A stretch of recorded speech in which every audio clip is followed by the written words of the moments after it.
ഈ ഈ Indian union മുസ്ലിം ലീഗിനെ എന്തിനാണ് ഇങ്ങനെ വർഗീയ സംഘടന എന്ന് വിളിക്കുന്നത്? അവർ ചെലുത്തുന്ന സമ്മർദ്ദം അവകാശങ്ങൾ നേടിയെടുക്കാൻ വേണ്ടിയിട്ടാണ്. അവർ പറയുന്നത് ആരെയും സമ്മർദ്ദത്തിലാക്കാനല്ല. മാസ്റ്റർ, എന്റെ ശബ്ദം വ്യക്തമാണ് എന്ന് ഞാൻ വിശ്വസിക്കുന്നു. വ്യക്തമാണ്. നോക്കൂ, ഈ രാജ്യത്ത് സമരസതയോടെ ജനങ്ങൾ ജീവിച്ചിരുന്ന പശ്ചാത്തലത്തിൽ ഈ രാജ്യത്ത് വർഗീയതയുടെ വിഷവിത്ത് വീഴ്ത്തിയ പ്രസ്ഥാനമാണ് മുസ്ലിം ലീഗ് എന്ന കാര്യത്തിൽ മിസ്റ്റർ വാണിമേലിന് മാത്രമേ സംശയം ഉണ്ടാവുകയുള്ളൂ. 1906 മുസ്ലിം ലീഗ് രൂപപ്പെട്ടപ്പോൾ തന്നെ മുസ്ലിം ലീഗിന്റെ നിലപാടുകൾ കൃത്യമായും വ്യക്തമായും ചൂണ്ടിക്കാണിച്ചിട്ടുണ്ട്. അവരുടെ ആദ്യത്തെ ഭീതിപ്പെടുത്തിയ പ്രവർത്തനം രാഷ്ട്ര വിഭജനമായിരുന്നു. ഈ നിമിഷം വരെ കേരളത്തിലെ മുസ്ലിം ലീഗിലെ ഏതെങ്കിലും ഒരു നേതാക്കന്മാർ, വാണിമേൽ അടക്കം ഞാൻ ചോദിക്കുന്നു, രാഷ്ട്ര വിഭജനം മതത്തിന്റെ അടിസ്ഥാനത്തിൽ നടത്തിയത് തെറ്റാണ് എന്ന് തുറന്നു പറയാൻ താങ്കൾ തയ്യാറാകുമോ? 1906 നിന്നും വിഭിന്നമായ ഒരു സംഘടനയാണ് ഇന്ന് ജീവിക്കുന്ന ഇന്ത്യയിലെ മുസ്ലിം ലീഗ് എന്ന് പറയാൻ താങ്കൾ തയ്യാറാകുമോ? താങ്കൾ ഒരു കാര്യം പറഞ്ഞു, മുസ്ലിം ലീഗിൽ നിരവധി മതേതര നേതാക്കന്മാരുണ്ട്, നിരവധി ദളിത് നേതാക്കന്മാരുണ്ട്. ഉണ്ട് സർ. റിസർവേഷൻ സീറ്റ് മുസ്ലിം ലീഗിന് നൽകിയപ്പോൾ കോഴിക്കോട് ജില്ലയിലെ താങ്കളും കൂടി ജീവിക്കുന്ന കുന്നമംഗലത്ത് രാമനെ പരീക്ഷിച്ചു. പിന്നീട് നമ്മൾ അടുത്ത കാലഘട്ടം മറ്റൊരാളെയും പരീക്ഷിച്ചു.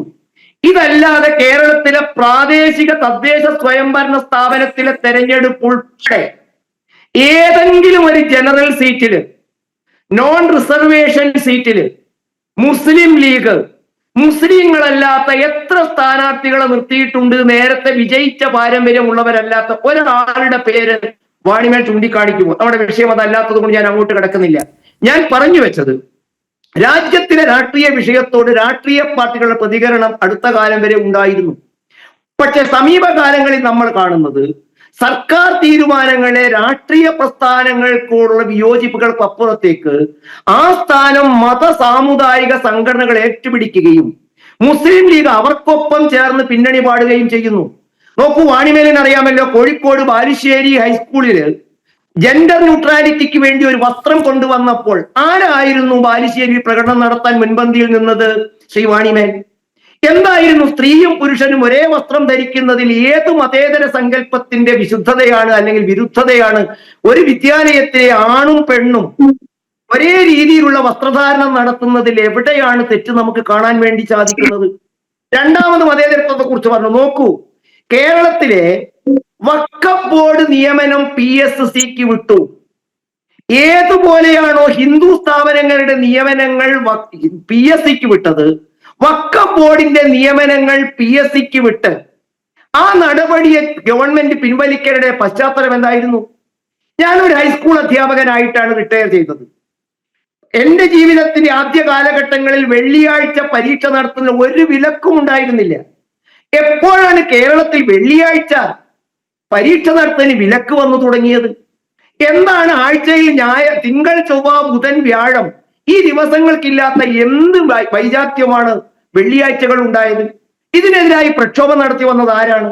കേരളത്തിലെ കുട്ടികൾക്ക് എക്സസൈസിനെ കുറിച്ച് പറഞ്ഞപ്പോൾ സൂംബ ഡാൻസിനെ കുറിച്ച് ആരുടെ ഭാഗത്തു നിന്നാണ് വിലക്കുണ്ടായി വന്നിരിക്കുന്നത്? ആരാണ് അതിനെ എതിർക്കാൻ വന്നിരിക്കുന്നത്? സ്കൂൾ സമയമാറ്റത്തെ ഇപ്പോഴും എതിർത്തുകൊണ്ടിരിക്കുന്നത് ആരാണ്? ഓണത്തിന്റെയും ക്രിസ്തുമസിന്റെയും അവധി വെട്ടിച്ചുരുക്കാൻ സ്വാഭാവികമായിട്ടും നമുക്ക് മനസ്സിലാക്കാം, വാണിമേൽ സാറേ, ഞങ്ങൾക്ക് ആനുകൂല്യങ്ങൾ അല്ലെങ്കിൽ ഞങ്ങൾക്ക് അവധി ദിവസം വേണം എന്നാവശ്യപ്പെടുന്നതിനെ പോസിറ്റീവായിട്ട് ഞാൻ കാണുന്നു. ഞങ്ങൾക്ക് കൂടി വർദ്ധിപ്പിച്ചു തരണം. പകരം ഓണത്തിന്റെയും ക്രിസ്തുമസിന്റെയും അവധി വെട്ടിച്ചുരുക്കണം എന്ന് അവകാശപ്പെടുന്നതിന്റെ പുറകുള്ള വികാരം എന്താണ്? ഈ കേരളത്തിൽ ഇന്നേ വരെ വെള്ളിയാഴ്ചകളിൽ കുട്ടികൾക്ക് അല്പസമയം ആരാധനയ്ക്ക് അനുവദിക്കുന്നതിൽ ഏതെങ്കിലും ഒരു ഇതര സമുദായം ഇത്തരത്തില് അപകടകരമായ കാര്യങ്ങൾ ചൂണ്ടിക്കാണിച്ചിട്ടുണ്ടോ? അപ്പൊ നമ്മൾ ചൂണ്ടിക്കാണിക്കുന്നത്, ഇത്തരം കാര്യങ്ങൾ ആരെങ്കിലും സംസാരിക്കാൻ ആരംഭിക്കുമ്പോഴത്തേക്കും അവരെ സംഘികളായും അവരെ വർഗീയവാദികളായും ചിത്രീകരിക്കുകയും ഒരു മതത്തിന്റെ നാമധേയത്തിൽ രൂപീകരിക്കപ്പെടുകയും ഒരു മതത്തിന്റെ ആധ്യാത്മിക ആചാര്യൻ കുടുംബത്തിൽ പിടന്നവർക്ക് മാത്രം നേതൃത്വം നൽകുകയും റിസർവേഷൻ സീറ്റുകളിൽ ഒഴികെ ജാതിയും മതവും നോക്കി ജാതി മാത്രം നോക്കി സ്ഥാനാർത്ഥികളെ നിശ്ചയിക്കുകയും വർഗീയമായ വിഷയങ്ങളിൽ ഒരു മതപരമായ ചായ്വോട് കൂടിയിട്ട് തീരുമാനങ്ങൾ എടുക്കാൻ സർക്കാരിന് സമ്മർദ്ദം ചെലുത്തുന്നതിന്റെയും അപകടാവസ്ഥ ചൂണ്ടിക്കാണിക്കുക മാത്രമല്ല വെള്ളാപ്പള്ളി നടേശൻ ചെയ്തിരിക്കുന്നത്. എന്തുകൊണ്ട് വെള്ളാപ്പള്ളി നടേശന് ഇത്തരത്തിൽ സംസാരിക്കുമ്പോൾ കേരളത്തിന്റെ സ്വീകാര്യം ലഭിക്കുന്നു? നോക്കൂ, കേരളത്തിന്റെ സോഷ്യോ എക്കണോമിക് കണ്ടീഷൻസിനെ കുറിച്ചുള്ള പഠനങ്ങൾ ജയചന്ദ്രൻ മാഷ് എന്തുകൊണ്ട് വെള്ളാപ്പള്ളി നടേശൻ ഇത് പറഞ്ഞു? അങ്ങ് കേരളത്തിലെ സോഷ്യോ ഇക്കണോമിക് സ്ഥിതിയെ കുറിച്ച് പറഞ്ഞ് തുടങ്ങുകയായിരുന്നു, തുടരാം. നോക്കൂ, കേരളത്തിലെ സോഷ്യോ എക്കണോമിക് പശ്ചാത്തലത്തെ കുറിച്ച് പഠിച്ച 2 പഠന റിപ്പോർട്ടുകൾ ഞാൻ വാണിമേൽ സാറിന്റെ മുമ്പാകെ വെക്കുന്നു. ഒന്ന്, സംഘപരിവാർ പ്രസ്ഥാനങ്ങളെ അങ്ങേയറ്റം എതിർക്കുന്ന ശാസ്ത്ര സാഹിത്യ പരിഷത്ത് 2006 പഠിച്ചു പുറത്തിറക്കിയ പുസ്തകം നമുക്കിന്ന് പബ്ലിക് പ്ലാറ്റ്ഫോമിൽ ലഭ്യമാണ്.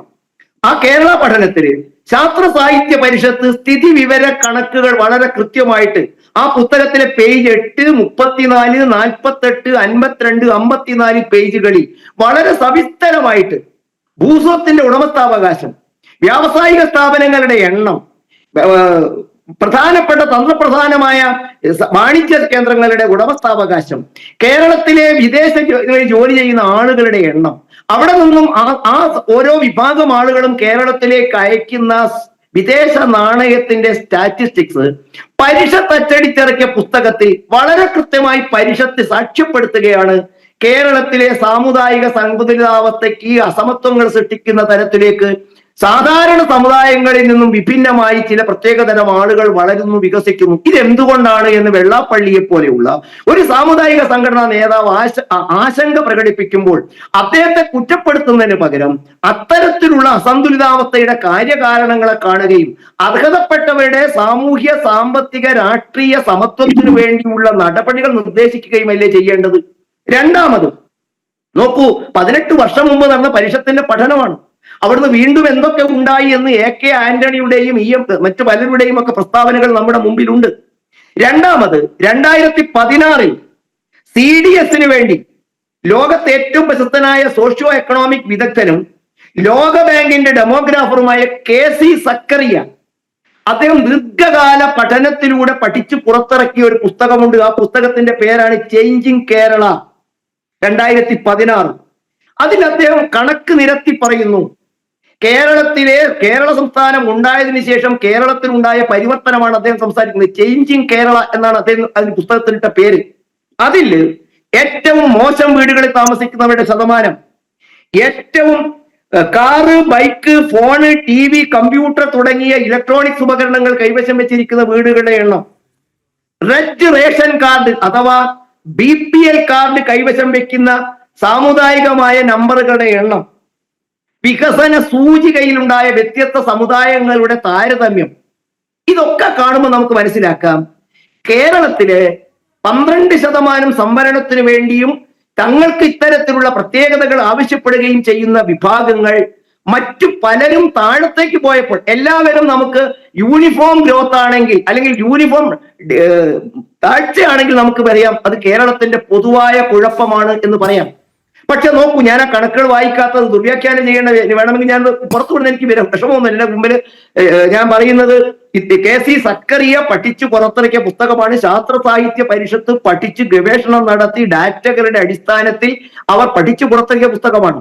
സ്വാഭാവികമായിട്ടും കേരളത്തിലെ ഇത്തരത്തിൽ അസന്തുലിതമായി വികസിക്കപ്പെടുന്ന ചില ആളുകൾ ഉണ്ടാവുകയും രാജ്യത്ത് പാർശ്വവൽക്കരിക്കപ്പെട്ട കൈപിടിച്ചുയർത്തേണ്ട സമുദായങ്ങൾ, പ്രത്യേകിച്ച് പട്ടികജാതി, പട്ടികവർഗ, വനവാസി, പിന്നോക്ക വിഭാഗങ്ങൾ താഴത്തേക്ക് പോവുകയും അവരെ സംവരണത്തിൽ വെള്ളം ചേർക്കപ്പെടുകയും അവർ സൈറ്റൈൻ ചെയ്യപ്പെടുകയും ചെയ്യുമ്പോൾ സാമൂഹ്യപരമായി മുന്നേറ്റമുണ്ടാകുന്ന ആളുകൾ സംഘടിത വോട്ട് ബാങ്കിന്റെ ബലത്തിൽ തങ്ങളുടെ വാക്കുകൾ നിങ്ങൾ കേൾക്കാൻ തയ്യാറായിട്ടില്ലെങ്കിൽ തങ്ങൾ നിങ്ങളെ മറ്റേതെങ്കിലും തരത്തിൽ ശിക്ഷിക്കുമെന്ന് ഭീതിപ്പെടുത്തുകയും അത്തരം ഭീതിപ്പെടുത്തലുടെ മുമ്പിൽ നിശബ്ദമാവുകയും ചെയ്യുന്നതിന് പഠിക്കേണ്ടതല്ലേ?